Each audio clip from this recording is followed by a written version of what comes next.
Hello and welcome to Analysis with me, Jonathan Steele. Afghanistan's President Hamid Karzai is set to leave office in the next few months, but there are growing concerns about the direction the country is now heading. 2 weeks ago, Karzai vetoed a bill approved by both houses of parliament that would have made it increasingly difficult to prosecute against cases of domestic violence.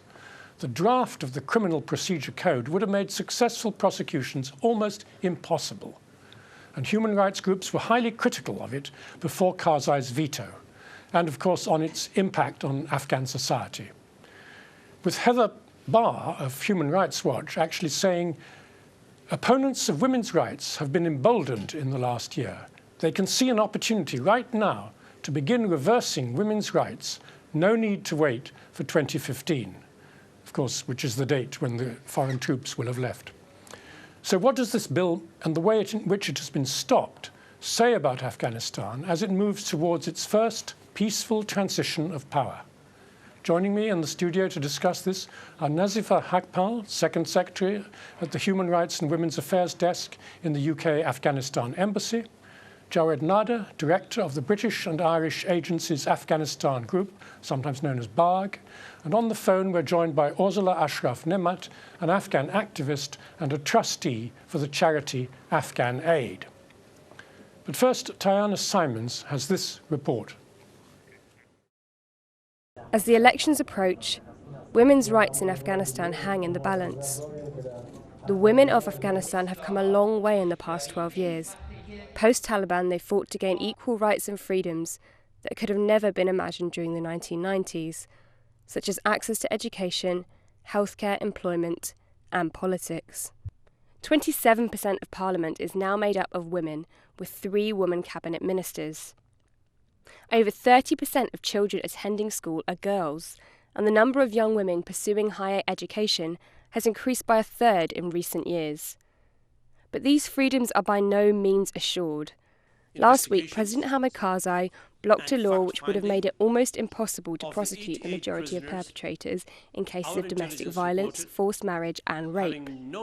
The draft Criminal Procedure Code was passed through Parliament and would have prohibited relatives of the accused from testifying in criminal cases. This is a worrying move in a country where an estimated 87% of women have been subjected to domestic abuse.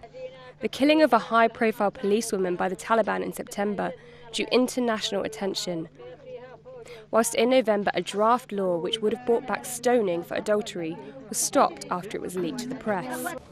There is scepticism that gains made over the past decade have been largely down to international pressure put on the government to secure human rights post-conflict. The likely withdrawal of troops this year and inevitable backing away by the international community may leave Afghanistan to fall back. I urge an extra effort by the President and his government to ensure that the human rights gains of the past 12 years are not sacrificed to political expediency during these last few months before the election. Violence against women remains endemic, and I have urged the relevant authorities to do their utmost to speed up and improve the implementation of this important law, which President Karzai passed by decree in 2009. The End Violence Against Women law lists 22 acts of violence and punishments for them. It has been contentious amongst conservative elements of the government since its inception, with some suggesting that supporting it goes against Sharia. With elections due to take place in September, there is a feeling that progress, or even sustaining women's rights, is highly dependent on who the public votes in. The reason that I attended today's gathering is that Abdullah has an optimistic policy about women and their future, and we realise this. Also, he expressed his views of supporting women's rights in the future because women have suffered a lot in the past decade. Although 3 women have emerged as major players in government cabinets, and almost 1/3 of the current parliament is made up of women, many of the presidential candidates that have emerged have conservative ideology. When you add to that a pressure to appease the Taliban, there are real concerns that this year could see the beginning of a slippery slope for women's rights in Afghanistan. Tiana Simons, Islam Channel. Well, Nazifa, may I come to you first? Why did people in the Parliament bring in this bill, and what would it have done, actually? Well, actually, about this criminal procedure code, it was a code which was permanent, endorsed, and it was a modern code of Afghanistan that all the procedure of criminal convictors and preparators or the procedures of the court was according to this law. But it was not ratified by the government or by the parliament. And in 2013, in May, the lower house ratified the bill, and then it goes to the upper house and it ratified.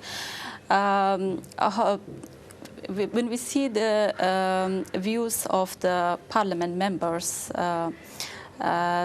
there are few concerns with the women's parliamentarians, but particularly some of the women parliamentarians, they believe that this law was not intentionally ratified, that was added. The Article 26 is that avoid or conditioned the witness of or testimony of the relatives and violence against women cases.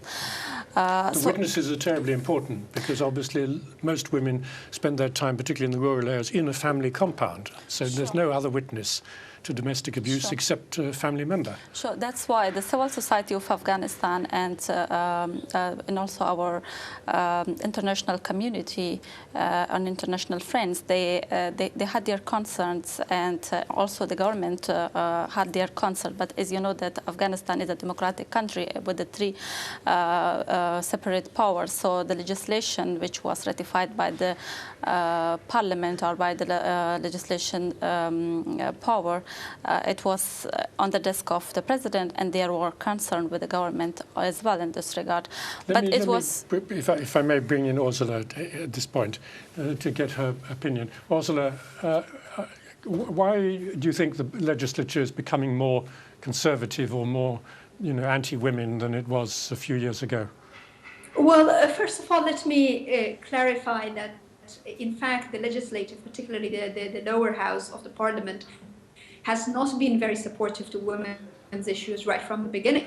Let's remind ourselves of the same parliament not approving the eval law back in 2009. Let's remind ourselves that recently there was another discussion about basically legitimizing the question of rape and all that. So contrary to the general assumption that in the presidential systems, Parliament is assumed to be more democratic and more open and more representing the concerns of the population versus a president sitting in a palace and being an individual with a lot of centralized power, being more like individualistic. In Afghanistan, it works somehow practically in terms of women's rights, it works on the other way around. Whereas we have eval law so far as a presidential decree, which, I mean, in general terms, the legitimacy of the law is still a little bit of a matter of concern. And in this particular case, although we highly appreciate the fact that once again, the president has made an effort to return it back to the parliament, but then, I mean, the parliament is not going to change. The parliament on purpose took the term voluntary from that particular clause, where it was saying that the relatives of the initial draft that went to the parliament was saying that the relative, if they voluntarily are willing to provide a testimony, they can. But they removed that voluntarily. So that's the first thing before going to presidential for presidential observation. This happened. So president is now taking it back to the parliament, and parliament is the same parliament, and there are still concerns about it to look at what will happen.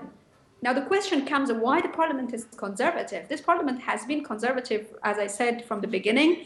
The reason for it is that there are people who are not there just because they received the votes of the people as a result of a very democratic process. Unfortunately, force was used, money was used, patron-client sort of relations was used for them to come there. So in a word, the parliament is not representing the true concerns of the population of Afghanistan, but is rather dealing particularly with the cases of women's issues, more dealing in terms of politicizing it, using it as a bargaining chip with the president and saying, okay, what if we say this, and so, okay, we will approve this, but you have to accept this conditionality that we have, and things like that. So practically, again, women are falling into this, this trap of much broader and larger national politics bargains. Well, Jawed Nader, let me come to you. I mean, there is this presidential election in April. There are some women candidates, both for president and for vice president, I believe. Do you think that is going to make a big change for the position of women? There are going to be vice presidential candidates, but not presidential candidates. In the first two presidential elections, we had women as candidates, but it didn't work out very well at the end. I think the women politicians have become more pragmatic in understanding the political realities of Afghanistan. In what Ursula said, kind of patron-client kind of relationship politics of Afghanistan, it is very difficult for any progressive person, be it woman or man, to become a candidate or win the presidential election. I think the past 12 years of Afghanistan has seen tremendous achievement when it comes to women's rights. The fact that we have 25% plus women parliamentarians in the lower house of parliament, some 5% more of what people have in the House of Commons in the UK. That is an achievement. Also, there are more women participation in the public life, in the media, and in the academic life, in the civil service. These are all important achievements. But sometimes these achievements can be quantitative, not very much qualitative. I completely agree with Ursula when she says that the parliament has been conservative from the beginning and that the women's rights have been politicized in Afghanistan altogether. When it comes to particularly the Criminal Procedure Court, I have a little bit of a different view personally, a different view from Ursula. And that is that the flaw in the law has not been very, very intentional. In a lot of countries, the right not to be forced to testify against your spouse or your family member is well enshrined in the UK law, in the US law. Increasingly, the gay rights activists in the US, they are demanding such a law as well. So this is a protection. Even in the current text of the Criminal Procedure Code in Afghanistan, it has been termed as a privilege. And there are some nuances to the law as well. Now, although there is not a by default right to testify against your partner, the law also says that in case the partner of a family member requests so, the judge can arrange a confidential evidence or testimonial session, which will have equal weight. And there were also sometimes an over-analysis in the international media that some extreme cases, such as Setara, whose nose was chopped off, will not be able to be brought to the court. This is wrong. The law does allow that it is not just the evidence that proves a crime. It is a whole set of other issues, including investigation, crime scene.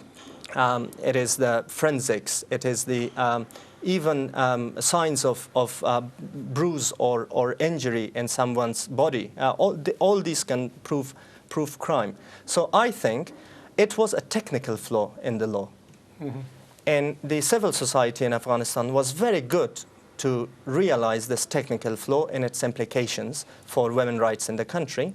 And the international media also did a very good job in making it an international agenda, putting pressure on the president of Afghanistan to amend the law before he enforces it.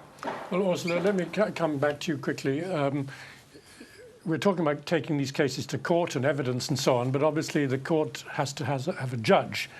I mean, are any of these cases, when they're brought to court, actually do they result in convictions, or are these judges, who I presume are probably mostly men, if there are any women judges, are they sympathetic sometimes to the defendants or not? Well, let me just first clarify that I did not mean that the entire law, and I absolutely agree on the point that the media, the mainstream media, is trying to exaggerate the whole thing and calling it an anti-woman law or something like that. I don't definitely agree with calling it an anti-woman law. And to this point, I am with Mr. Nader saying that the law is actually about protection of individual against the state. So, I mean, the entire law is not questionable. It's that particular part where it is confusing with that idea that is existing in laws of the different countries where a husband cannot testify against a wife or vice versa. In the very particular context of Afghanistan, the danger of not leaving that voluntarily testification becomes problematic because we are living all together and there are always incidents of domestic violence happens within the family. So it was very important. And I don't think the flaws is, I agree that it is technical, but the reason that the particular term voluntarily was taken out before it reached the office of the president is telling me something. Because, and I'm not saying this because of this one evidence, but we have a series of evidences from the parliament and some of the conservative parliamentarians who have systematically tried to stop, for example, implementation of the EVA law. They have systematic views that, okay, when a woman is facing violence, they should not go to the safe houses, to the shelters. We all know that what they are calling the shelters. So I agree it is technical, and I definitely want to emphasize that we are not talking about the entire law being problematic. In fact, the Criminal Procedure Code is explaining things in a very modern, as Nazifa Haqqal was saying before, it's a modern form of legal procedures. But it's a very particular part that is concerning the testifying of the family members. That is a matter of serious concern. Can you deal with the point about the judges?